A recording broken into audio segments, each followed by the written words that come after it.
Pour tout savoir sur l'économie chinoise, embarquement immédiat dans Classe Éco.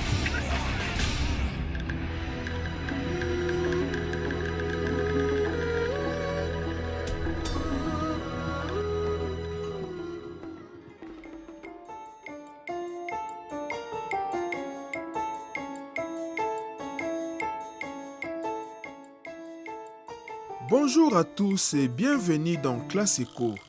Je suis Rocco. Ces derniers mois en Chine, un phénomène économique fascinant attire l'attention. Le cheval est partout. Pas l'animal, mais son image. On le retrouve imprimé sur des coussins, gravé sur des tasses, stylisé sur des sacs, en figure des bureaux. Avec l'arrivée de l'année du cheval, la tendance explose. Mais au fond, quelle logique économique se cache derrière?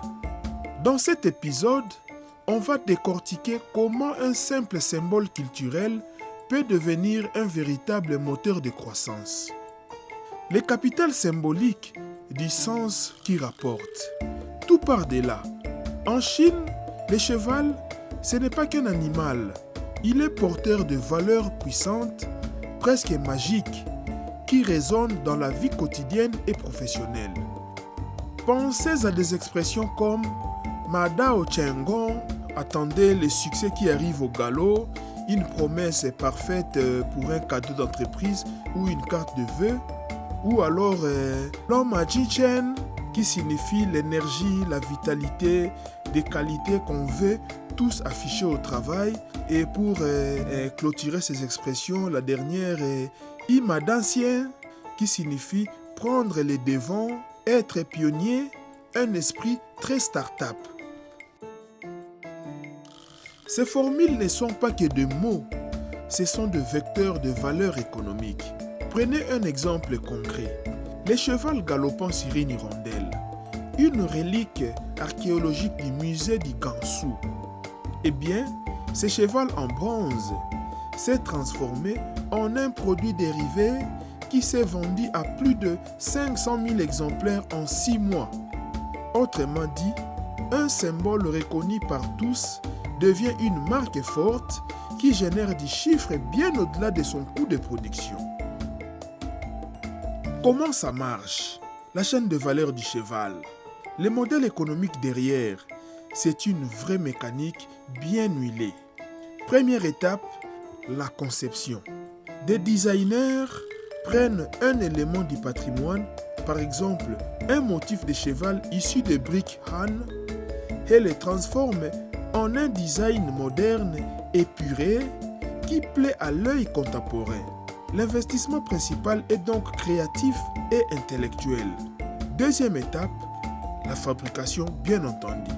Des entreprises spécialisées donnent vie à ces concepts et ce secteur est en pleine croissance. Plus de 12% l'an dernier dans le produit culturel et créatif au-delà de la moyenne nationale.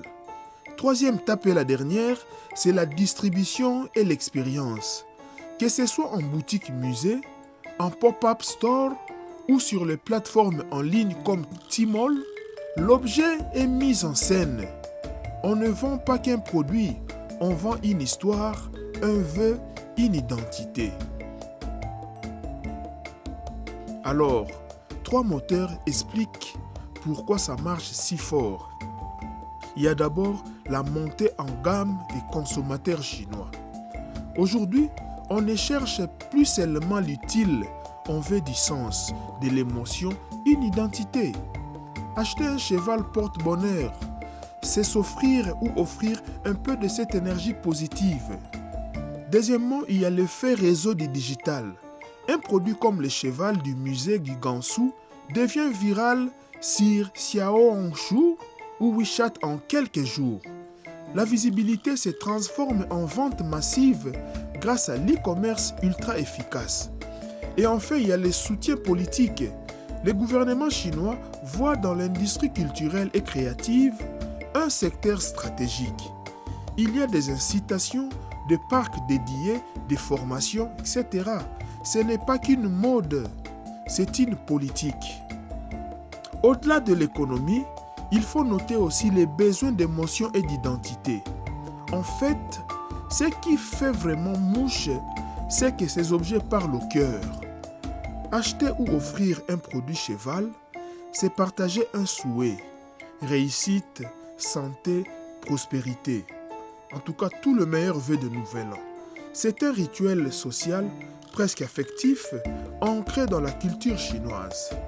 C'est cette dimension qui dépasse le simple marketing saisonnier et qui assure la pérennité du phénomène.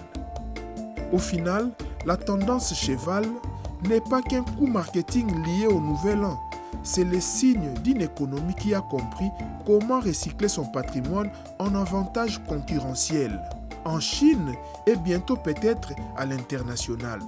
Et ça dessine un cercle vertueux.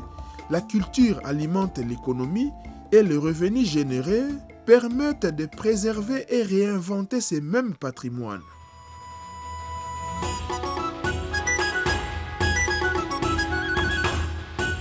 Voilà, c'est tout pour aujourd'hui. À l'aube du Nouvel An chinois, je vous souhaite tous une excellente année du cheval, pleine de succès et de vitalité. À très vite dans Classe Éco.